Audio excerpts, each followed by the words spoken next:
Bonjour à tous. Aujourd'hui, on continue notre série sur le roi mérovingien. La dernière fois, on a parlé de Clovis, et aujourd'hui, on va parler de ses fils.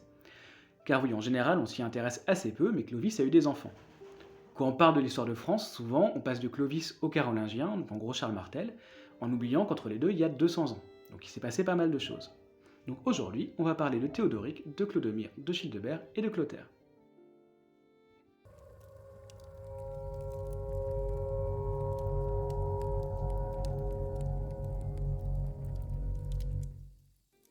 Le 27 novembre 511, Clovis meurt. Son territoire est alors partagé entre ses 4 enfants. Thierry, qui est fils unique de sa première épouse, hérite de la moitié, ainsi que de l'Aquitaine qu'il a conquis avec son père.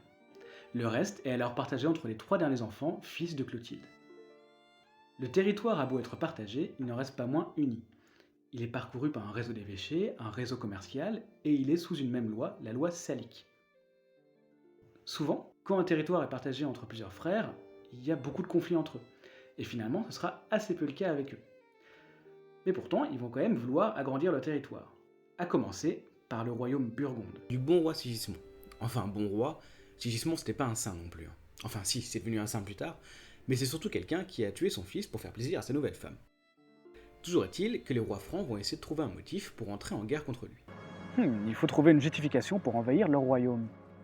Oui, les parents de Clotilde ont été tués par les grands-parents de Sigismond, le roi burgonde actuel. Donc vengeance! Et c'est parti.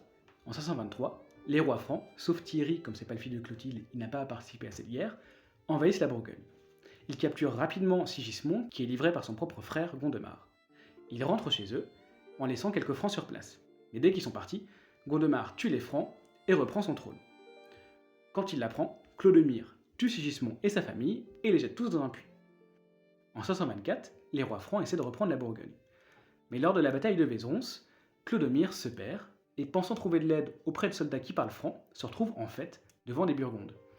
Ces Burgondes se donnent à cœur joie de le décapiter et de mettre sa tête en haut d'une pique, mettant fin à l'avancée franque en Bourgogne. Nous allons nous déguiser en anglais. Mais comment faire, Thierry? Oh, bladi au blada. Oh, well.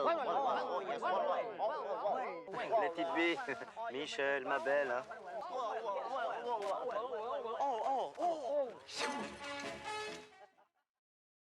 Ce ne sera finalement que 10 ans plus tard que les Francs réussiront à battre Gondemar et à récupérer la Bourgogne. À la mort de Clodomir, une partie du territoire reste donc libre.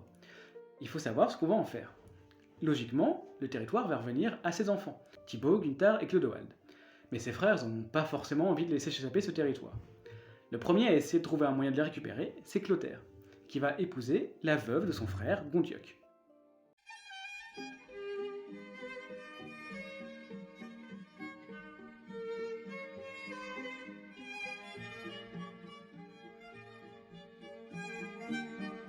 Malgré ça, le territoire va quand même revenir aux enfants de Clodomir.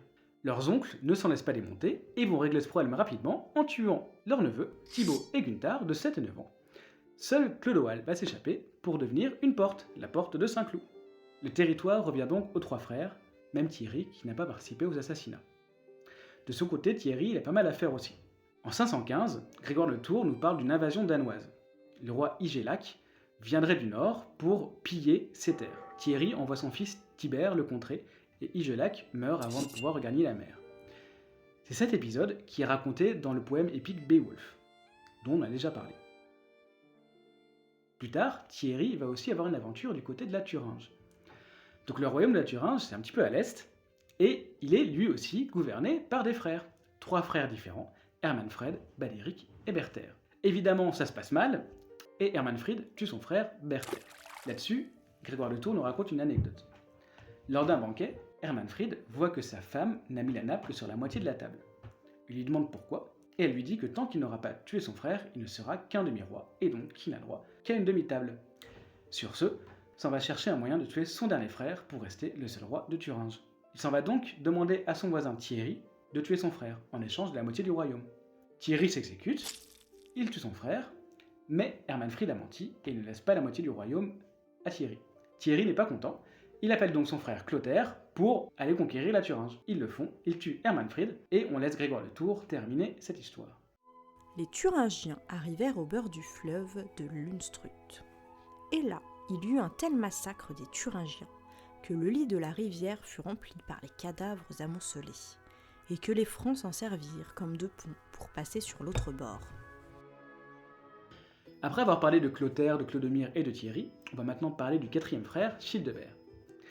Puisqu'il a eu une histoire avec le roi des Visigoths, Amalaric. Amalaric était marié avec Clotilde. Alors, pas la femme de Clovis, mais une de leurs filles. Selon Grégoire de Tours, Clotilde, qui était chrétienne, et Amalaric, qui était arien, ne s'entendaient pas. En fait, Amalaric aurait battu plusieurs fois Clotilde à ce sujet. Bon, ça c'est Grégoire de Tours qui le dit, puisque Amalaric était réputé plutôt tolérant. Toujours est-il que Childebert, ayant eu vent de ces histoires, décide d'aller sauver sa sœur.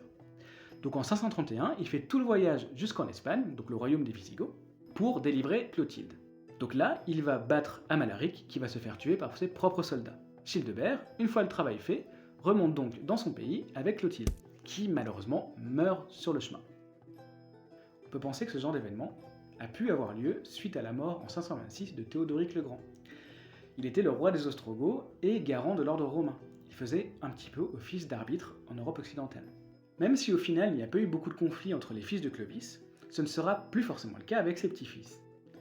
Par exemple, Cram, le fils de Clotaire, va décider de fonder son petit royaume de Vice-Aquitaine, en plein milieu du royaume franc, entre Tours et Grenoble.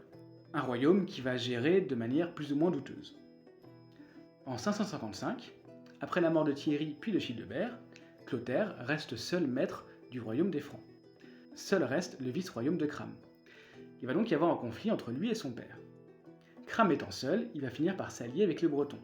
La guerre prend fin en 560, à la bataille de Vannes, lorsque Clotaire bat Cram et les Bretons. On laisse Grégoire de Tours finir cette histoire. Clotaire ordonna qu'il fût brûlé avec sa femme et ses filles. On les enferma donc dans la cabane d'un pauvre homme, où Cram, étendu sur un banc, fut étranglé avec un mouchoir, et ensuite on mit le feu à la cabane, et il périt avec sa femme et ses filles. Voilà, donc Cram a fini brûlé. À la mort de Cram, Clotaire a réunifié tout le royaume. C'est la première fois depuis la mort de Clovis. Mais bon, ça va pas durer longtemps, puisque dès l'année suivante, Clotaire va mourir et léguer son royaume à ses 4 enfants. Mais au final, malgré tous les conflits, Clotaire laisse le royaume des Francs à son apogée. Il n'a jamais été aussi grand et est toujours aussi prospère. Merci à tous d'avoir suivi cet épisode et à très bientôt pour la suite de l'histoire des Mérovingiens.